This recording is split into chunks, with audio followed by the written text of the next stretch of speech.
ನಮ್ಮ ನಾಡಿನ ಹಿರಿಯ ನಾಯಕರು, ಮುತ್ಸದ್ದಿಗಳು, ನುರಿತ ರಾಜಕೀಯ ಪಟು ಆಗಿರುವಂತಹ ಕೇಂದ್ರ ವಿಮಾನಯಾನ ಖಾತೆ ಸಚಿವರಾಗಿ ನಾಡಿಗೆ ಹೆಮ್ಮೆ ತಂದುಕೊಟ್ಟಂತಹ CM ಇಬ್ರಾಹಿಂ ಸಾಹೇಬರು ನಮ್ಮ ಈ ವೇದಿಕೆಗೆ ಆಗಮಿಸಿದ್ದಾರೆ. ಪಕ್ಷದ ಪರವಾಗಿ ಅವರಿಗೆ ನಾನು ಸ್ವಾಗತವನ್ನು ಕೊಡ್ತೇನೆ. ಬಜೆಟ್ ಸರ್ಕಾರ ಕೊಡುತ್ತೆ, ಆದರೆ ಒಂದು ವಿರೋಧ ಪಕ್ಷವಾಗಿ, ವಿರೋಧಿ ಪಾರ್ಟಿಯಾಗಿ ಪರಿಹಾರ ಬಜೆಟ್ ಹೇಗಿರಬೇಕು ಅಂತೇಳಿ ಕೊಡ್ತಕ್ಕಂಥ ಒಂದು ಸತ್ಸಂಪ್ರದಾಯವನ್ನು ಇನ್ನು SDP ಹಾಕ್ಕೊಂಡು ಬಂದಿದೆಯೋ ಇದರಿಂದ ತೋರಿಸತ್ತೆ ಇವರು ಎಷ್ಟು ಬುದ್ಧಿವಂತರಿದ್ದಾರೆ ಅಂತ. ये जो तुम्हें बजट बोल रहे हो 10,000 करोड़ का, मैं जब डिप्टी चेयरमैन था प्लानिंग कमीशन का, तनवीर सेठ उस वक्त मिनिस्टर, उसे बोला मेरे बाबा ह्यो प्रोग्राम नहीं सो बजट को पूछने गए तो बजट मिलता नहीं, एक प्लान बना, प्लानिंग प्रोग्राम बना, कैसा करना. मैं बोला पूरे IAS ऑफिसर जितने मुसलमान थे उनकी एक कमेटी बना, बोला मैं तुम्हें प्लानिंग काम शुरू करो. काम कहां से शुरू होना? ताल्लुक लेवल, बेस. हर ताल्लुक में एक मुस्लिम अंजुमन बनाओ, वो अंजुमन का इलेक्शन में वहां के मुसलमाना करना. तुम्हें एक अंजुमन बना डाले, उसमें देवबंद, बरेलवी, आले हदीस, शिया, सुन्नी क्या भी नहीं आता, जनरल एक अंजुमन बनती. वो अंजुमन का एक ऑफिसर वक्फ बोर्ड से गेजेटेड ऑफिसर डालो और वो अंजुमन को साल को 10 करोड़ रुपए ग्रांट दो. वो 10 करोड़ रुपए में उन्होंने पूरा एजुकेशन की पहली क्लास से लेकर 12वीं क्लास तक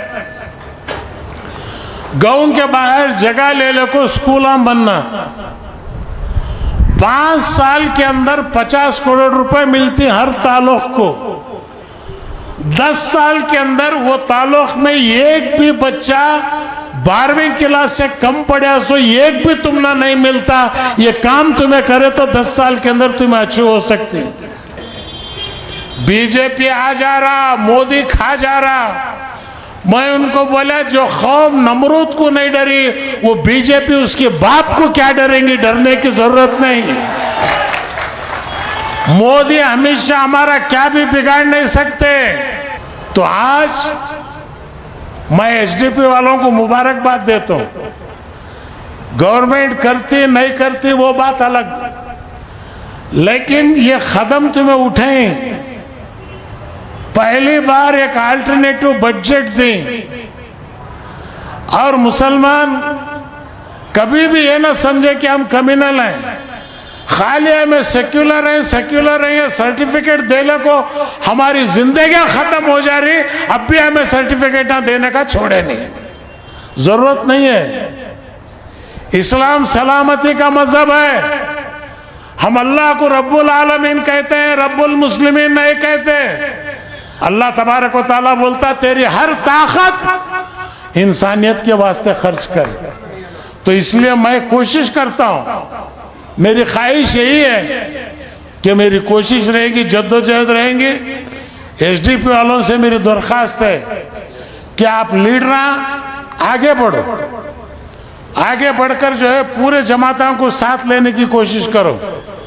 जो रईस संघा वाले हैं, नारायण गौड़ा हैं, इनको सब अगर साथ में लेको एक ताकत वाली जमात बनेंगी तो इंशाअल्लाह मैं समझता हूँ हमें कामयाब होते हैं. SDP में ईमानदार वर्कर हैं, मुझे मालूम है. सिद्धरामैया के इलेक्शन में एक चाय तक नहीं पिए उन्होंने मैसूर में, जब सिद्धरामैया चाय मंडी से इलेक्शन को खोड़ा था. पूरे SDP के वर्कर्स जो है घर से काफी बना लेका को जो है उसका कैनवास करके उसे जीते. तो वो एहसास जीतने वाले को होना चाहिए. आज तुम एक अच्छे कैडर बन रहे, लेकिन इसे और तफसील के साथ बढ़ाओ. एक ताकत आज जरूरी है रियासत कर्नाटक के अंदर। बदकिस्मती से पैसा जो है सब कुछ होगा आज इलेक्शन के अंदर, तो ये पैसा कैसा कम कर सकती है एक नेक इंसान को, अच्छा आदमी, चाहे वो दलित हो, लिंगायत हो, कौन भी हो, एक नेक आदमी को जो है अगर हम कैंडिडेट बने तो उसे जो है जिताए तो मौका इंशाअल्लाह मुझे उम्मीद है कि कर्नाटक के अंदर हमें लोगों से कोशिश करेंगे।